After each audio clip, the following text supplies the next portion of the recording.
El siguiente tema es desmagnetización. Como ya dijimos, dependiendo de los materiales, el rato que le aplicamos un campo magnético, el rato que eliminamos este campo magnético externo, el material, dependiendo sus propiedades internas, va a tener o va a quedar con un magnetismo residual, fruto debido a que los polos magnéticos se han quedado orientados. Recuerden que al inicio el material tenía sus momentos magnéticos desordenados y eso ameritaba que tenía yo un magnetismo microscópico, el cual no se podría sentir.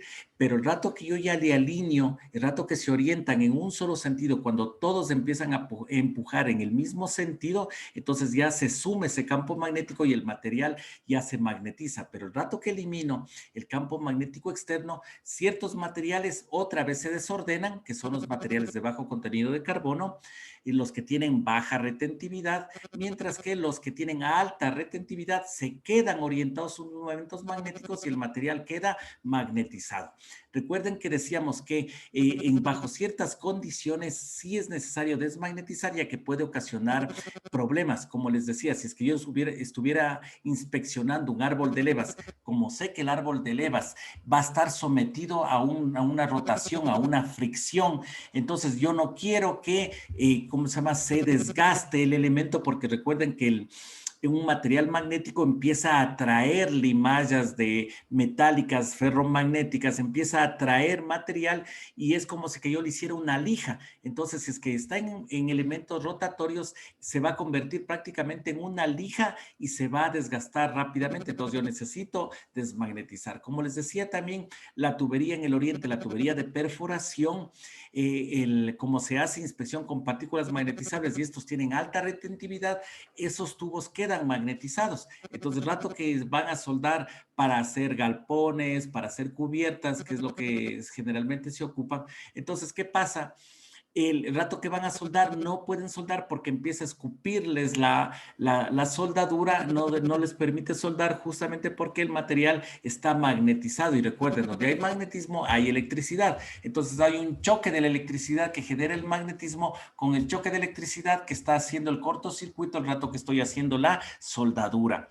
Entonces, ¿qué es lo que toca? Calentarlo. Y esa es la manera que yo les decía, el rato que, ¿cómo le calientan? Ocupan el electrodo 6011, que es un electrodo de alta penetración. En el proceso de soldadura se llega a 3000, 4000 grados centígrados y como veíamos la temperatura del acero de Curie, estábamos hablando que está entre 600, 700 grados centígrados. Entonces, el rato que soldamos se pasa de esa temperatura y va a perder totalmente su magnetismo, se va a desordenar el material. Pero esto lo logramos, como decía, inicialmente ocupando un electrodo que es del 6011, que es de alta penetración. Con este logramos romper ese magnetismo y ya se pierde el magnetismo. Otra de las maneras, como decíamos, era ocupar el yugo magnético viéndole la polaridad. Entonces, si nosotros acercábamos el gaussímetro, por ejemplo, aquí miren, digamos que yo quiero desmagnetizar al elemento que estamos ahorita viendo en pantalla. Entonces yo me acerco con el gaussímetro. Recuerden que aquí estaba, ¿cómo se llama?, la escala en positivo y aquí está la escala en negativo. Entonces, si yo me acerco con este gaussímetro a este punto y el gaussímetro me indica, ¡pah!, se va para la izquierda, entonces, ¿qué es lo que yo tengo que hacer? Vengo con el yugo magnético, le pongo en corriente continua.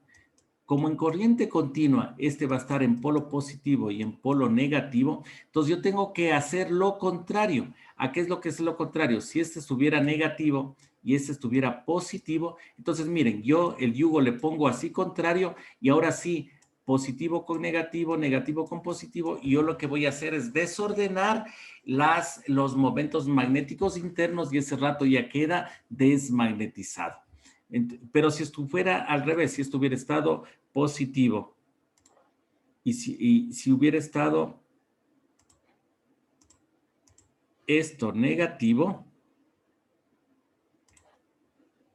entonces yo qué tenía que haber hecho, poner el yugo magnético en corriente continua y ponerle en negativo y aquí en positivo para que justamente choquen el negativo con el positivo, el positivo con el negativo y le desmagnetice, les desoriente a los momentos magnéticos internos y en ese instante, entonces, el rato que yo mida, ¿cómo se llama? Venga con el gaussímetro a hacer hacer la medición, entonces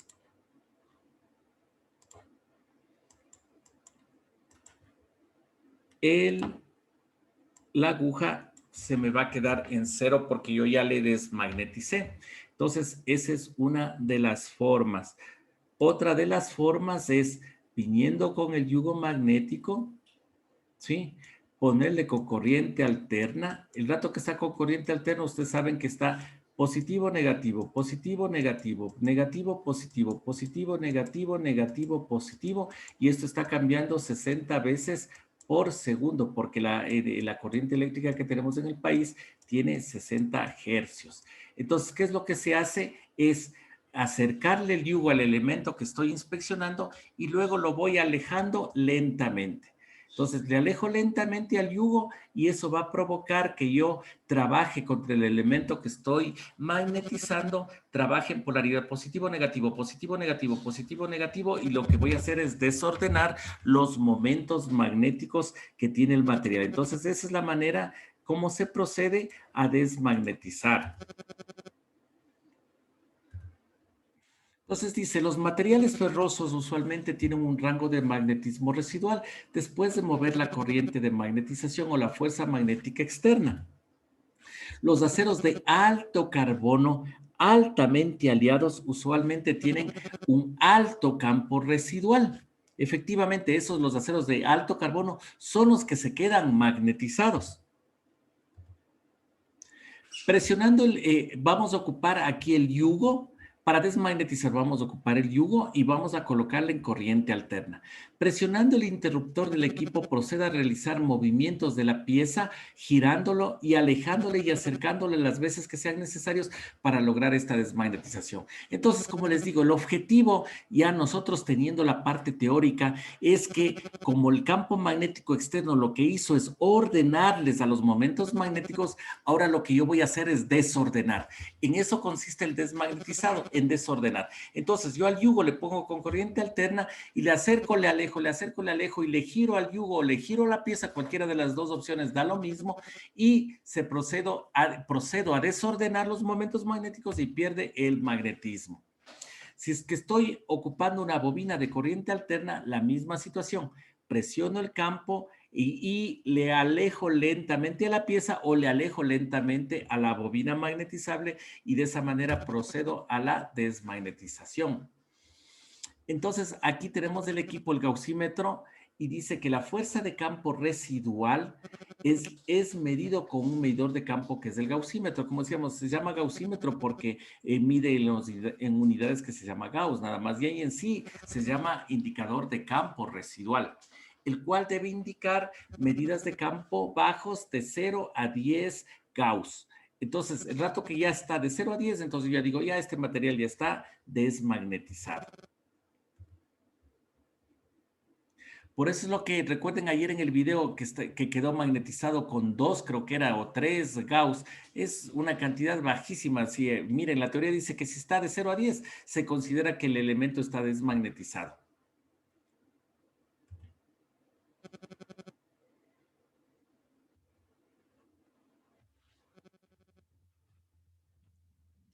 Entonces vamos a ver ahorita los equipos con los cuales se trabaja en partículas magnetizables.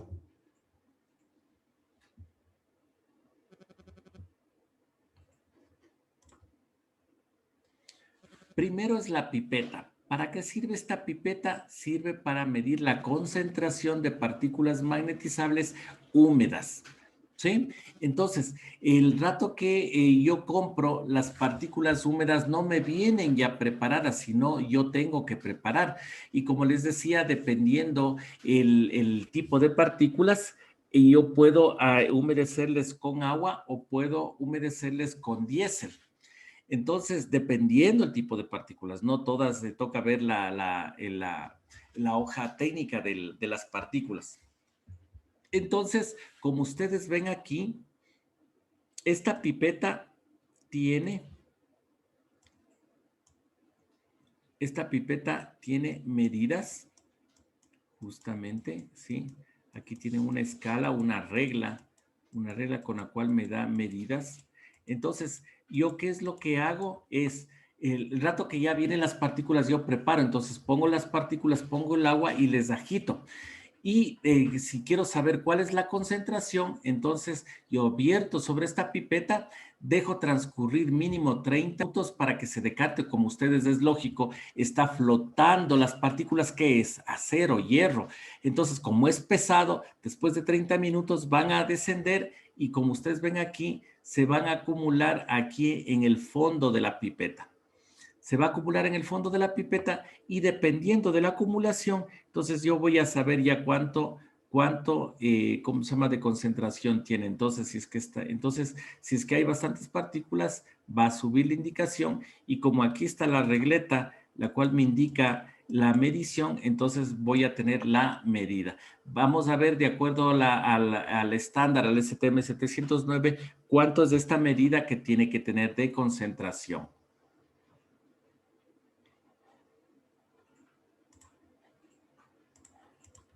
Entonces, esta es la pipeta. Aquí está la pipeta, las características que tiene que tener en dimensión, en cómo se llama, en altura, en diámetro, etcétera, etcétera, etcétera. Sí, como ustedes lo ven, entonces aquí ya se ve claramente las características de estas. Primeramente, va a tener una capacidad de 100 mililitros, ¿sí? Aparte de eso, dice aquí, va a venir con el vidrio sandblasteado para aquí a poner la identificación. Ustedes le ponen número 1, número 2, porque recuerden que siempre los elementos tienen que tener trazabilidad y entonces necesito yo ponerles una identificación única. Y esta es la reglilla que me interesa porque aquí van a quedar acumuladas las partículas para yo saber cuál es mi cantidad. Entonces, por decirles, si después de 30 minutos quedó acumulado ahí, entonces yo diré que tiene 0,35, 0,35, ¿sí? 0,35 mililitros por 100 mililitros, ¿sí? Por los 100 mililitros que está acá. Porque recuerden que yo tengo que llenarle hasta acá de la mezcla de agua con partículas. Le dejo media hora y por el peso se decanta y luego de la media hora yo hago la medición para saber hasta cuánto ha subido las partículas. Como les digo, esto vamos a hacer en la práctica para que esto quede totalmente claro. Entonces aquí tenemos los aplicadores, los esparciadores para partículas secas. Entonces son, como les decía yo, son saleros prácticamente. En vez de esparcir sales, esparcen partículas de materiales ferromagnéticos en polvo. Entonces aquí tenemos un bloque, justamente es para ver la sensibilidad, para ver la detección de las partículas magnetizables. En este caso es un bloque fisurado. Entonces yo quiero ver si es que mi método, mi sistema está funcionando adecuadamente. Entonces yo procedo a aplicar las partículas sobre este elemento y voy a ver si es que me detecta o no me detecta las fisuras. Es un bloque de verificación. Entonces, igualmente, ahí están las respectivas medidas y las consideraciones que debe tener este bloque. De la misma manera, hay, por decirles, este tipo de tarjetas en las cuales me indica justamente, a ver, esta tarjeta dice que es para evaluación de Magnetic Particles Indication. Estoy leyendo aquí. Sí, MPI significa Magnetic Particles Indication. Entonces, aplique partículas sobre la tarjeta magnética y la iluminación ver el reverso para ver su estado.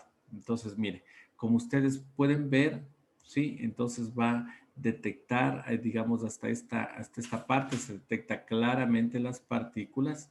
Asimismo, se ven claramente las partículas hasta este punto. Mientras que esta zona de acá no se detecta No hay detección de partículas.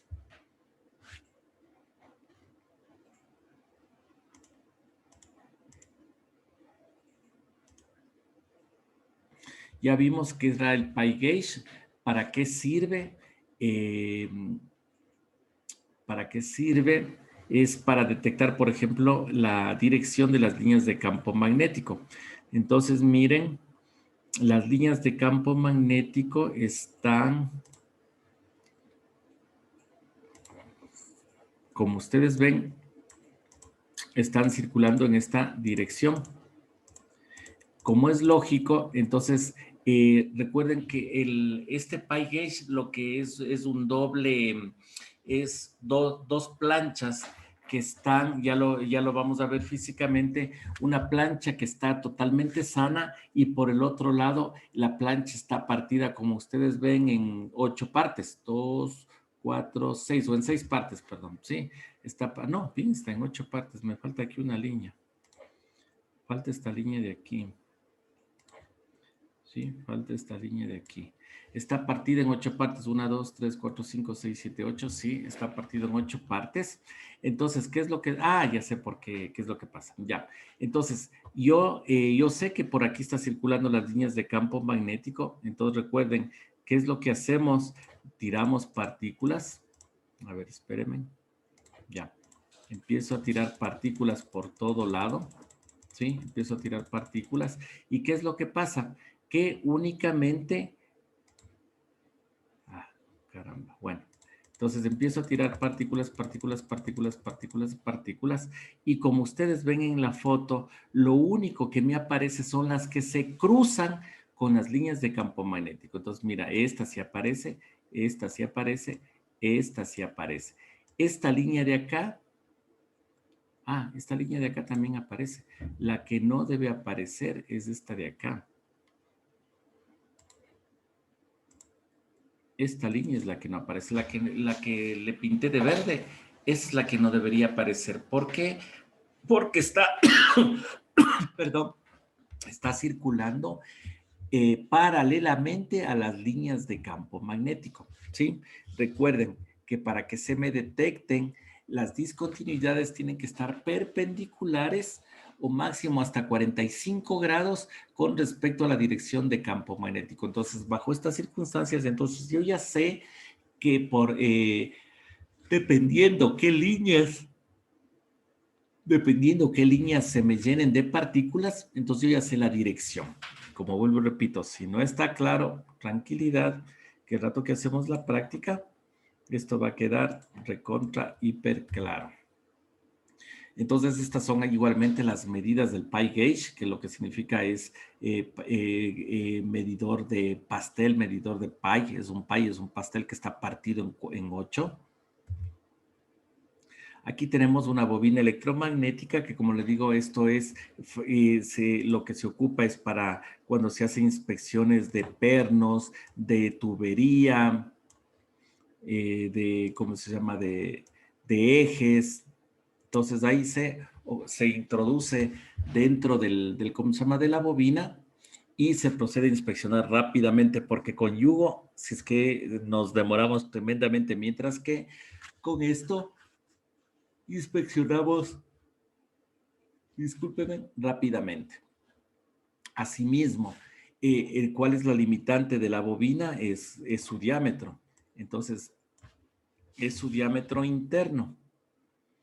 Como ya dijimos, en la teoría dice que es recomendado que no sobrepase 1/10 ¿cómo se llama? De su diámetro interno, ¿sí? Entonces, digamos que esto tiene un diámetro de 10 pulgadas. Entonces, como es lógico, yo no voy a poder aquí meter un tubo de 11, ¿sí? Jamás voy a poder meter aquí un tubo de 11 porque ¿cómo se llama esto? Solo mide 10. Entonces es la limitante el diámetro y las bobinas no va a haber bobinas más de 12 pulgadas, no existen en el mercado, salvo que uno mande a fabricar específicamente para requerimientos propios. Tenemos el yugo magnético, que ustedes ya lo conocen. Aquí tenemos el gaussímetro o medidor de campo residual.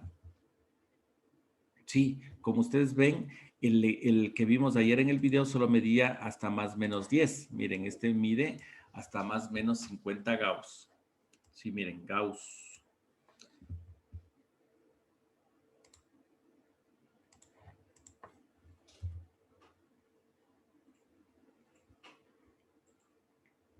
Aquí tenemos el medidor de campo, es el mismo.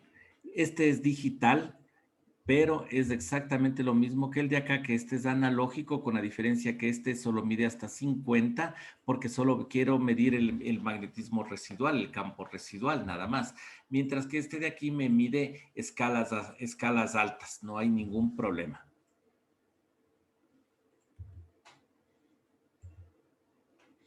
Si es que estamos haciendo con partículas fluorescentes, entonces necesariamente vamos a necesitar una lámpara de luz ultravioleta. Hay varios tipos, modelos, marcas, etcétera, etcétera, etcétera.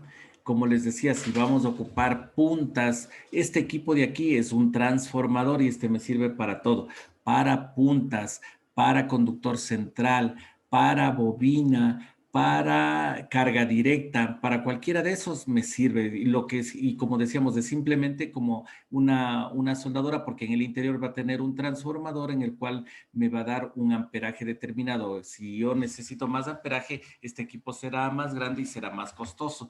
Pero como les decía, ahora ya hay también con el sistema de inversor, entonces ya son pequeñas, pero igualmente valen el doble o el triple de un transformador normal. Aquí tenemos un equipo estacionario, un equipo de taller, donde está, digamos que casi todas las técnicas, ya que si ustedes ven aquí, tenemos la lámpara de luz ultravioleta, tenemos aquí la bobina que puedo ocuparle. Aquí está como les decía, como un cabezal, como un torno, como una doble entenalla. Entonces yo voy a inspeccionar, por decirles, ¿cómo se llama? Un eje. Entonces, es que no quiero decir eje para que no, digamos que estoy con un árbol de levas, ya por decirles, ¿sí? Entonces estoy con un árbol de levas inspeccionando, entonces le pongo ahí directamente sobre esos cabezales. También este me sirve para ser conductor central. Entonces yo aquí le pongo aquí, como decíamos, un eje, como decíamos, de esas varillas que tenemos para puesta a tierra, que venden en las ferreterías para hacer puesta a tierra. Entonces yo le pongo aquí ¿cómo se llama? Esa varilla y, y esa varilla yo le introduzco, por decirles, en un tubo. Como les decía, yo puedo inspeccionar un tubo. Entonces le pongo aquí al tubo para que me inspeccione el tubo por conductor central. Ah, no, a ver, para que se entienda, le voy a cambiar de color y le voy a cambiar de tamaño. Entonces yo puedo tener un pedazo de tubo, entonces le pongo ahí ese pedacito de tubo ahí colgado del conductor central. Para que sea lógico, entonces estaría colgado así, ¿sí? Entonces estaría colgado y ya inspeccionaría un tubo. Entonces, ¿qué es lo que no tiene este? Simplemente es el yugo, digamos. Tampoco tiene el sistema de puntas.